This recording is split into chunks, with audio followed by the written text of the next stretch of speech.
Um, Hi guys and welcome to thrustzone.com. This is the 2025 Kawasaki Ninja 500, one of the most anticipated motorcycles because this comes directly in competition with the 400 cc's that are being rolled out globally by a lot of manufacturers.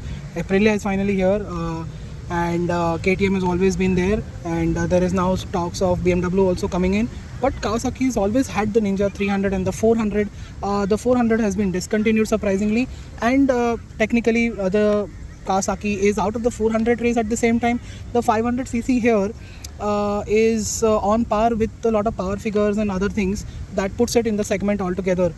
In India, of course, it's a different case as well.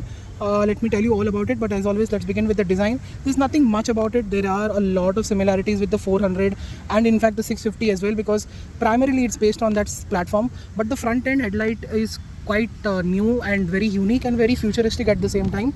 The side profile, we are very well aware of what it has always been. It continues to be that, with the same cutouts in the vents on the fairing here. The large exhaust with a slightly different port is on offer. You've got those black and black alloy wheels, which have been the same for so many years now, are on offer with this bike. And you've got your typical turn indicators, which are not even LED, but the tail lights are quite good. You've got a sort of non-existent pillion seat only for, let's say, bread butter runs, but this seat here actually works quite well in its favor. It is something that works in terms of cushioning, in terms of seating position, in terms of ergonomic, because it's a super sport. So that means that it is comfortable. It is not a super bike, it's a super sport. So it is something what you will immediately associate with is the RR310 in terms of riding ergonomics. It is comfortable because the handlebars are in sync with the riding position. You don't have to bend that much, and that is what really makes a lot of sense. You will see me while riding and understand what the ergonomics are like. But sort of disappointed that it still continues to be a motorcycle that we've been seeing for more than a decade now in terms of platform. It's the same, pretty much the same layout and the same tank design, the same fairing on the side, the same alloy wheels and the same color that is being used. There is no USD fork, but it is something that is is now a legacy product. You can call somebody who needs it in today's time as well can get it, because it is aspirational. The Kawasaki brand, the Ninja brand, is aspirational. In terms of suspension, what has always been fantastic is this link suspension, all the way bolted to the chassis directly, not to the swing arm. So that brings a whole host of capabilities that this motorcycle has. It has always been all about that. So that's that. Let me just quickly show you the switch gear, which is good quality. Tactility and everything is quite good. No adjustable levers, simple switch gear, very high quality key, and it has a very nice key hole as well, which is feels very premium. The instrument cluster surprisingly is again a decade old in terms of technology. You get fuel efficiency parameters, trip, and then you get the time and the temperature and everything. You've got your telltale lights here. I showed you how they look like. So it's good, but it's not great. At this price point, definitely needed much more. You've got a single horn as well, but it is quite sharp and loud, so it will get the job done. And mirrors are of course mounted on the fairing. They are highly adjustable, so that's not going to be a problem for you.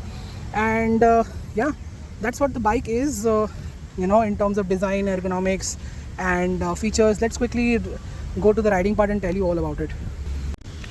So what is the Kawasaki Ninja 500 like to ride? Well, you'll be very surprised that this twin cylinder engine makes almost 50 bhp of power and 44 newton meters of torque. That is quite a lot of power and torque in this segment. It comes from a fairly large engine, 500cc, and don't think that it's a twin. The rideability is not going to be that great. It's a Japanese twin, so you'll have to rev it. No, there is surprisingly very good rideability. The torque and the gearing and the tuning is being done just right to give you good low end and mid-range torque, and you'll reach 60 kilometers in no time after you shift from first to second gear. And then you have the ballistic mid-range for you that will take you to 200 kilometers if you want. And the true top speed of this motorcycle on a very empty road can reach above 210 kilometers as well. 180, 190 is easily seen on a large stretch of road that we were able to do. And that is very, very surprising indeed, because it's a 500cc, it's cracking the 200 kilometer mark, and that is always a great thing to have. That is what the Kawasaki has always been known about. Even the 300 was able to touch 200 kilometers or on the speedometer. But I guess those speedometers, and in fact this speedometer as well is very very old school, so it might not be entirely accurate, and the top speed for those old bikes 300 and 400 can be inaccurate, but with this it's a possibility because after all it has a lot of power and torque, and the tuning has been done just right. So it's got rideability, it's got mid-range, it's got performance, so don't worry about the practicality aspect of the engine, the flexibility part of the engine. In terms of refinement, it's absolutely good. The engine intake noise and exhaust note is good enough. There is hardly any vibrations. The vibrations of course on this specific bike are a bit higher, confirms Kawasaki, because it might not be in the best possible shape because it's been a year of this motorcycle being doing 10 to 15,000 kilometers in multiple hands. Of course it is a demo bike from Kawasaki. I only felt those vibrations while shifting quite often and redlining quite often. Apart from that, vibrations have not been a problem at all. So yeah, refinement is always brilliant with Kawasaki's. Be assured the bike that you will probably get will be super smooth, refined, and with a great gearbox and a very flexible engine. In terms of handling, well, the bike has always been about stability more, and it's not like being really agile. It is nimble enough for the city and everyday use, but I just think that the agility on this bike is something that could have been better. That changes with the tires, and I have seen that happening when we were testing TVS Eurogrip tires, and this motorcycle, the Kawasaki range impressed me quite a lot. With the tires, the game changed entirely. These Dunlops never made sense. They continue not to impress me even today. They are just stable in a straight line, enough grip in the corners, but it doesn't really inspire confidence. It doesn't feel playful like all its rivals.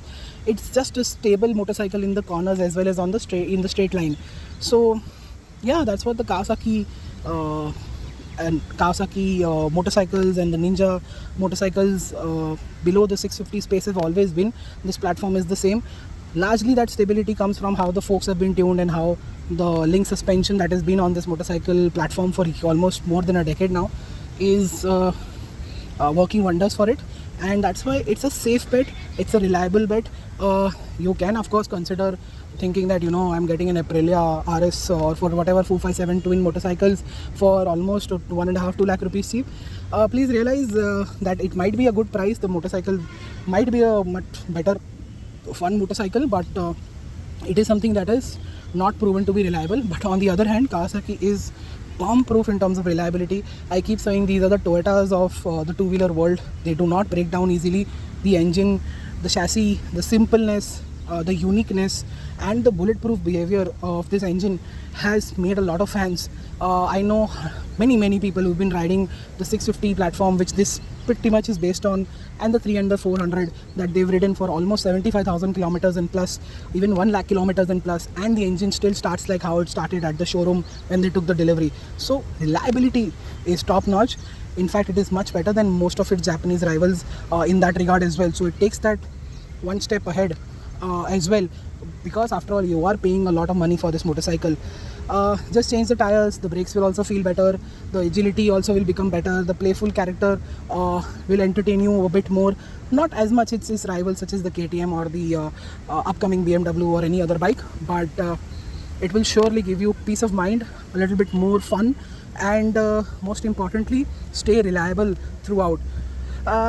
If there is one more thing that I want to talk about is the Kawasaki's sales and service, which is expensive, but again, if it's bomb proof reliable, it's never going to let you down by just regular servicing. I think it's worth it if you have that cash with you to spend on a motorcycle like this. That's it. That's what the Ninja 500 is all about. See you next time in the next video. If some have some questions, put them in the comment section below. I'll be happy to answer it. Until then, goodbye.